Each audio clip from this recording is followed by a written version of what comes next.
murabonye yuko Tanzaniya yahejeje kwivugana Abudagi kandi mwabonye ko ari urukino rwo mu rwego rwo hejuru, mwabonye ko ari imisore ifise ingufu cyane. Rero gushika ubu les impressions nziza, murabona ko ibibuga bishajije, murabona yuko ibikoresho byose kujya mwahara mubimbaza, mwabonye ko ari 100%, mbere 150%.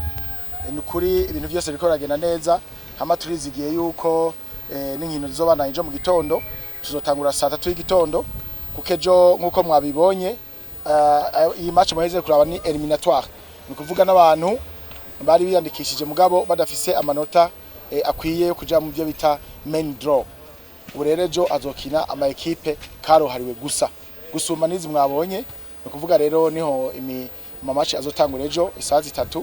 Tukaba tubasaba n'ubundi kuzohashika mwirabire uko biriko biragenda, kuko murabona ko ari inkino zihimbaye.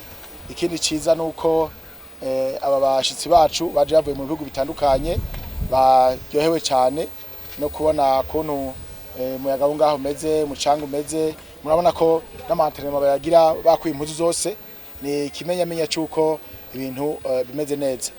Unyi agira ico bita ntuzenya yindi preliminary meeting, ni kuvuga ni nka niyo technique haba tirage au sort, ni kuvuga eliminatoire ziraheze, ubahaca ba tirage au sort rero parmi les meilleurs kugira ngo bafixe abazokina match ya mbere. Mugabo match ya mbere imisozi kinwa na host country, kuvuga Uburundi. Ibintu byose bimeze neza kandi nawe urabibona, nakubwiye ko ari 105%. Mwabonye abo muri Jeunesse Sport bari ngaha, abafans mwabonye bari ngaha, ibyicaro mwabonye ko bimeze neza. Nukuri gushika ubu ibintu bimeze neza.